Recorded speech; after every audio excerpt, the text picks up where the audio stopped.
In the days after the September attacks, there were countless rumors about strange coincidences surrounding the events. One report about a group of Middle Eastern men spotted the morning of September 11th parked just across the river from New York City has not gone away. Investigation of their presence has led to questions about whether Israel was conducting espionage on U.S. soil.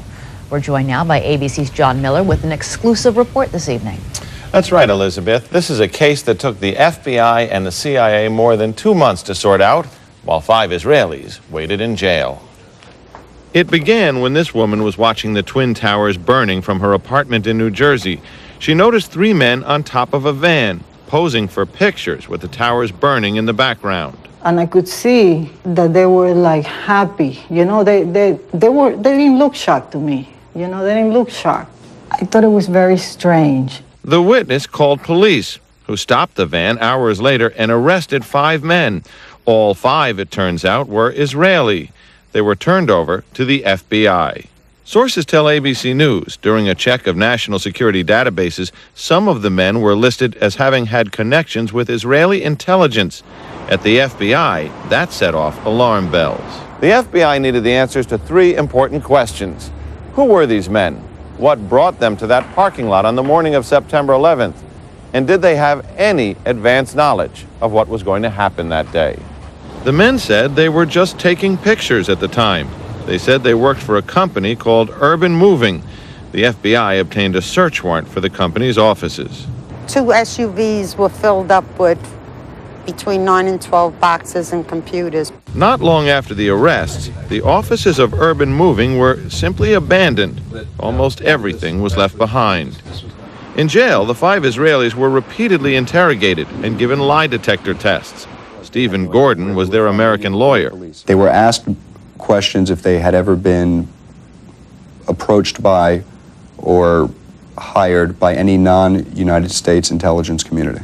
While there is still some debate among American intelligence officials, many investigators believe some of the men were part of an Israeli operation aimed at monitoring radical Islamic charities that support groups like Hamas, something lawyers for the 5 men and the Israeli government strongly deny. These 5 Israelis were not involved in any intelligence operation in the United States. The story is simply false. In the end, the FBI concluded there was no evidence that any of the 5 men had advance knowledge of the September 11th plot. After 71 days, the 5 Israelis were deported, leaving some ruffled feathers among both U.S. and Israeli officials. According to federal officials, the 5 men have been barred from returning to the United States for 10 years, they say because they violated immigration laws. Bottom line, John, is there any evidence any of these 5 men knew about the September 11th attacks before they occurred? The FBI spent a great deal of time examining this question. It does not appear that they were in place taking pictures before the planes hit, but shortly thereafter.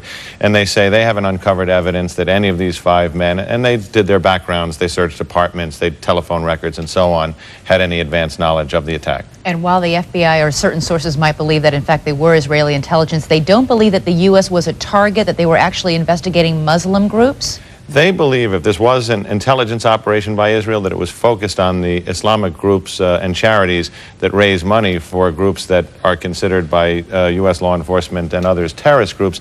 And you'll note that after September 11th, the U.S. moved on many of these groups with indictments, arrests, raids on their headquarters, something that hadn't happened prior to this. These are groups that Israel believes have been funding Hamas and other terrorist organizations? Groups that are responsible for most of the suicide bombings there. All right, John Miller will have a full report. You can see it tonight on 2020 at 10 o'clock Eastern.